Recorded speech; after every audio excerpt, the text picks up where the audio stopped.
Endrick coming back to Real Madrid should be celebrated as a massive win for the club. After all, we are talking about a player who left Madrid completely forgotten. He became a star at Lyon and now returns far stronger, both physically and mentally. But honestly, my friends, the more you look ahead and project what this Real Madrid squad could actually look like in the 2026-27 season under Jose Mourinho, we quickly realize that things might get pretty complicated for our boy Endrick, because Endrick is returning from his loan spell to the exact same place that nearly destroyed his confidence. And maybe the cruelest twist of all is that he finally showed the world the absurdly good player he promised to be, miles away from the Bernabeu. Today, Endrick is no longer that timid kid, rotting on the bench, begging for 5 scrap minutes at the end of a match. No way. He became the main man at Lyon, racking up over 20 goal involvements and punching his ticket to the World Cup. He evolved into a technical leader, a decisive forward who steps onto the pitch fully knowing the whole squad relies on him. But now, once again, Endrick has to sacrifice all that star power he built up in France. He will have to take off his princely crown and hand it to someone else, because he is heading straight back to where he was miserable, the Real Madrid bench. And I am going to prove exactly why in today's video. Seriously, just look at the competition Endrick faces: Mbappe, Vinicius Jr., Rodrigo, Goncalo Garcia, Mastantuono. It is a bloated roster of forwards fighting for minutes in an environment notoriously toxic for young talent. And here is the worst part. Jose Mourinho was never the kind of manager known for nurturing short, explosive, mobile forwards like Endrick. Historically, Mourinho builds his entire system around bruising physical centre forwards. Those towering number 9s who can hold up play with their backs to goal. Think Drogba, Milito, Benzema, Higuain and Lukaku. Every single one of them plays a completely different style than Endrick. That alone raises massive red flags about his big return to Madrid, right? Where does he actually fit in this squad, guys? Will he be pushed out wide on the right with Vinicius owning the left and Mbappe central? That right flank looks empty. But what about the midfield shape? Madrid usually runs a 4-man midfield, leaving just 2 spots up top for the forwards. So where does Endrick fit? I think we already have a clear answer on what will happen to him at Real Madrid next season. Trust me on this. It will shock a lot of fans, because the absolute truth is that the Lyon loan saved Endrick's season and maybe his entire football career. His time in France completely flipped the script. For the first time since leaving Palmeiras, he played without fear. No terrified glances at the bench after a bad pass. No lingering dread that one missed shot would shatter his confidence all over again. That was a huge burden he carried in Madrid, right? Remember his early days? Endrick would just blast the ball from the midfield, even with Mbappe and Vinicius sprinting wide open beside him. He had that pure swagger back, and his stats exploded again. A goal on debut, an assist in Game 2, a historic hat-trick in his 3rd match out, a clutch goal in the 4th, a goal and assist against PSG, taking down the best team in the world, dominating the pitch across all kinds of tactical setups. But the numbers are not the main story. It is how he plays now. The Lyon version of Endrick is a total menace again. He demands the ball. He takes charge. But honestly, the biggest turning point of his entire career came down to a simple position change on the pitch. Because in France, he stopped playing as a static centre forward. He shifted out wide to the right, attacking open space, driving transitions, and cutting inside on his left foot. Seriously, look at his heat map and actually watch the full games.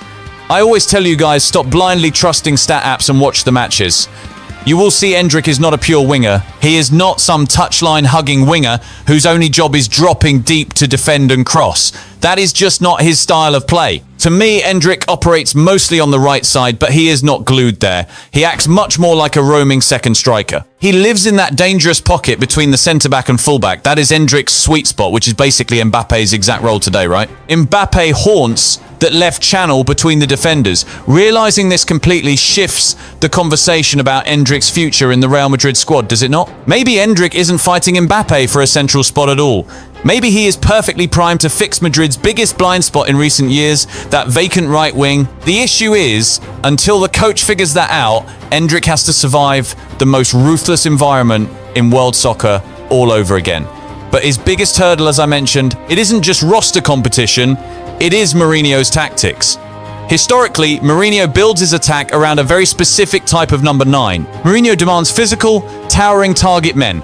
Strikers who can bully defenders, win headers and act as the heavy anchor for the entire offensive system. We saw it with Drogba at Chelsea, Milito at Inter, Benzema and Higuain at Madrid. It is a recurring theme across his entire coaching career. Even when he leaned on mobile forwards, they always brought a massive physical presence to the pitch. Just look at Cristiano Ronaldo, right? Cristiano crashed the box constantly for Madrid, but he is 1.86 meters tall. He is built like a tank. He dominates in the air. That is Mourinho's dream forward. And let's be real, Endrick is completely different from that classic physical mold Mourinho demands. Endrick was never the kind of striker to just plant himself in the box waiting for crosses. His game runs on pure acceleration, agility, and exploding into open space. And that creates a massive red flag for his future under this Madrid setup. Because if Mourinho really takes the wheel at Real Madrid, there is a very real chance he views Goncalo Garcia as the much better fit for his tactics. Goncalo is tall, he is physical, and he brings a real everyday presence. He offers exactly the classic number 9 profile Mourinho has always loved. The cruelest part? Endrick is finally showing up way more prepared, but he is walking into a scenario that is even worse than before. Because now he is not just fighting for minutes, he is fighting for a tactical fit in a system that ignores his strengths. And look, we have to talk about Kylian Mbappe. Like it or not, the main guy up top right now, taking up that central spot where Endrick naturally plays, is Kylian Mbappe. People will say he is not a real centre forward, that Mbappe is not a true number 9. Fair enough. But he is playing there. He is in that number 9 spot. He might not play like a traditional 9 who holds up defenders and bullies his way into the box. Mbappe is not that kind of player, but he is the number 9. He is doing the job. You have Vinicius on the left, Mbappe through the middle, and usually Brahim, Franco or Arda Güler out on the right. Add 4 midfielders to that mix. That is how Real Madrid sets up. And Endrick has to fight Kylian Mbappe for that exact spot. Mbappe takes up the exact zones that seem practically reserved for Endrick. Back when Endrick signed at 16, things looked totally different, right? Benzema was on his way out. The club looked absolutely desperate for a fresh number 9. Everyone figured Endrick was the chosen one to step in and fill that gap. But then the whole script flipped because Mbappe walked into the Bernabeu and completely locked down that exact area of the pitch. Even without being a classic centre forward, the Frenchman constantly attacks the exact same pockets of space that Endrick loves to use. Like I said, Endrick at London is no winger. But he is not a pure number 99 either. He floats between the centre-back and right-back, and Mbappe does the exact same thing on the left, drifting between centre-back and full-back. It is tough. Honestly, there is zero debate about the pecking order here. Mbappe has become the absolute centre of gravity for Real Madrid. He is totally untouchable. The whole team operates just to feed the Frenchman. That obviously shoves Endrick into a brutal fight for minutes. Because beyond Mbappe, other massive hurdles popped up. Like I mentioned, Goncalo Garcia capitalised on Endrick missing the World Cup. He put together a really solid season as a backup for Real Madrid. Rodrigo might be hurt, but when he returns, we know how the Real Madrid hierarchy works. He will definitely sit above Endrick too. Brahim still pops up constantly.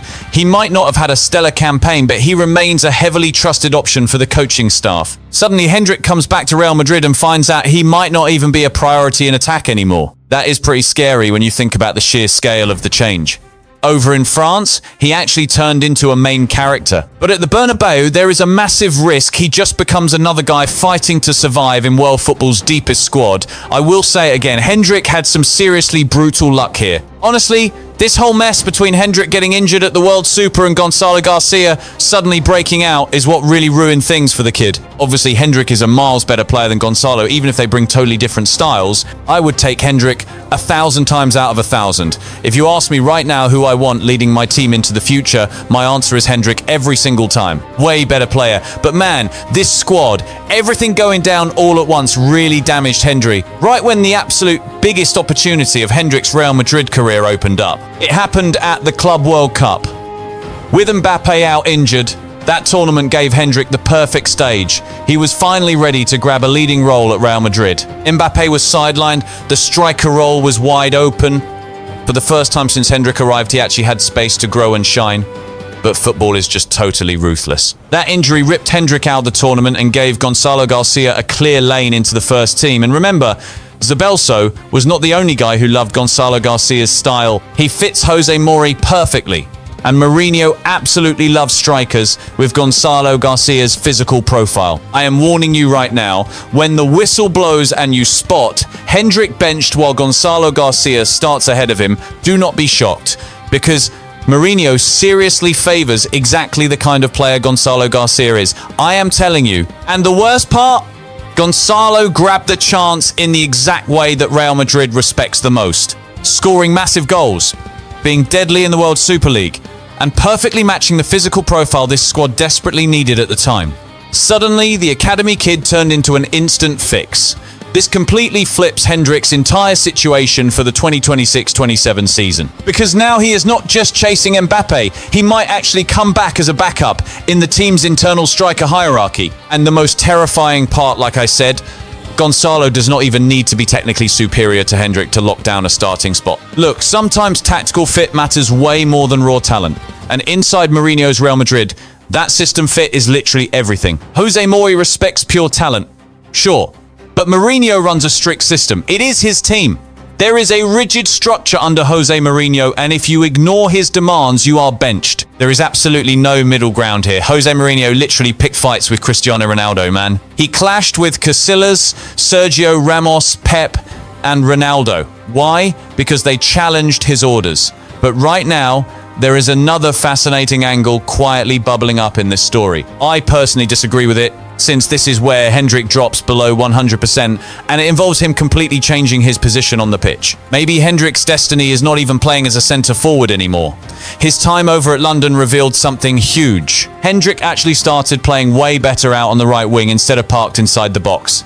That completely flips the debate about his Madrid future. At London, Endrick started attacking open grass. He gets the ball at high speed, slices inside on his left foot, and just plays with total freedom. He stopped being that undersized number 9, fighting for headers against 1.9-meter defenders, and transformed into a fierce winger attacking from the right flank. And honestly, I think that is exactly where Endrick could thrive, right? Ever since Bale left the squad, Real Madrid has completely failed to find a true owner for that right side of the pitch. Rodrigo alternates between flashes of pure brilliance and games where he totally vanishes. The brain operates more like a rotation piece, and Santuano is still just an unproven prospect, right? That situation with Santo is unbelievable, folks. This 18-year-old boy hasn't shown a single sign of struggle so far.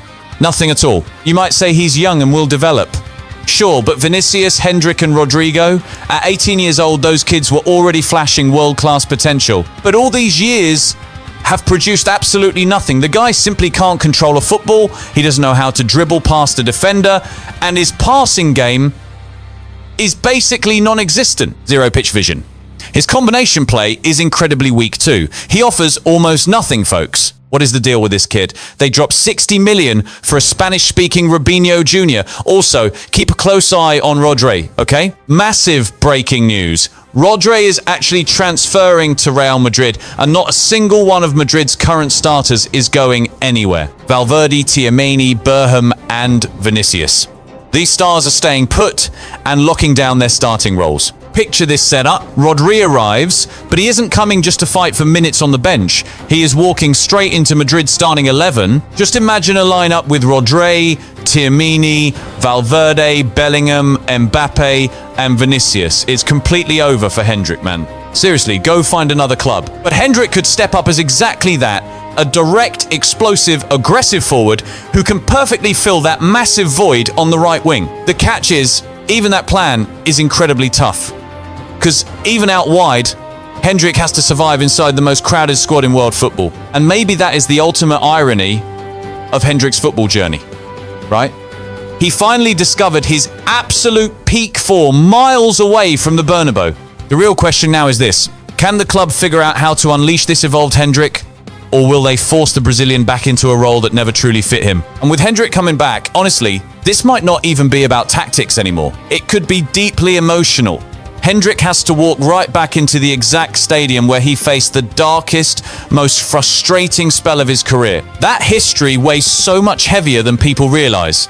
Fans just check the stats and goals. They see the competition, but ignore the brutal psychological toll of his first Madrid run. Endrick left Palmeiras looking like a pure generational phenomenon. The kid looked ready to rule world football for a decade. Instead, the Bernabeu gave an 18-year-old the most ruthless, unforgiving environment imaginable. Scraping for minutes under crushing pressure, fierce squad competition, the impossible feeling that he had to be the saviour every single touch. He endured huge stretches without playing, rotting on the bench. This was especially true during Chibonzo's reign. There were stretches where his confidence looked completely shattered. And honestly, the biggest red flag is exactly this. Endrick returns as a vastly improved player technically, but he still carries deep emotional scars from Madrid. I truly believe his loan move to Lyon was, more than anything, a complete mental reset for him. He finally found his smile on the pitch again. He felt valued, but now he's heading right back to the scene of the crime. And honestly, this mental block could mess him up far more than anyone admits. Because Madrid's core problem hasn't changed one bit. The club's just a terrible environment for grooming raw talent. That harsh reality hits even the most absurdly gifted wonderkids. Madrid basically operates in pure panic mode. There is zero patience for growing pains. No time for mistakes. Either deliver magic instantly or pack your bags. It is a real trap. And Endrick might be walking blindfolded right back into that trap. It perfectly explains why so many elite young ballers end up completely frozen out at Madrid. Because it's never just about tactics. It's the heavy emotional baggage, the crushing spotlight, and feeling judged on every single touch of the ball. So, the most awkward question hovering over this whole saga is exactly this. Will Real Madrid actually show the patience to develop a generational talent like Endrick? Madrid's ruthless history screams no.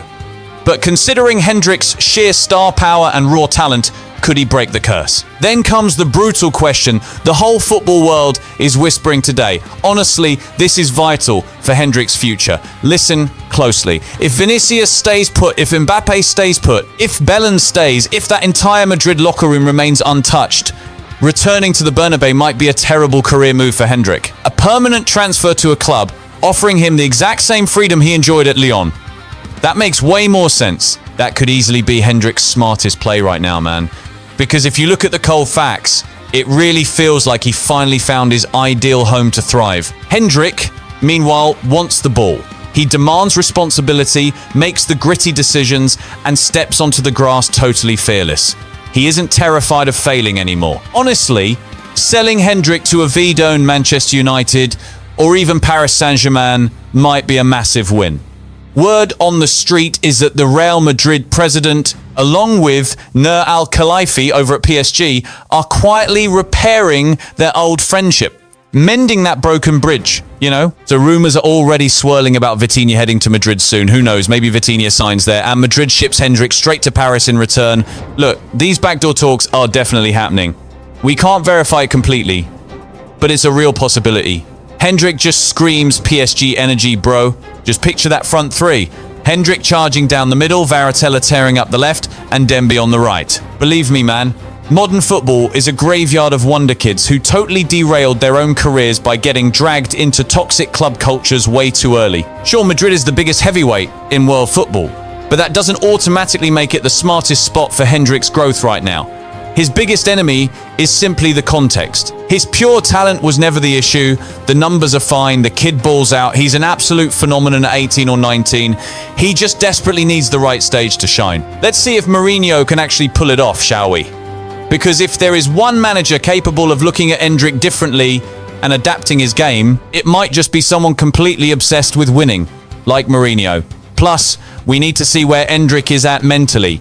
He is way more prepared now. Can the kid survive Jose Mourinho's legendary wrath? Will he actually adapt to what the boss demands? Drop your thoughts in the comments down below. I will read and reply to everyone. Should Endrick just leave Real Madrid and find another club? Seriously, leave a comment. I reply to them all. And please do not forget to drop a like. It helps the channel massively. Subscribe so we can hit our massive goal of 100,000 subscribers by the very end of the year. Do all of that. The rest is on us. Catch you in the next one. Thanks for watching, and I am out.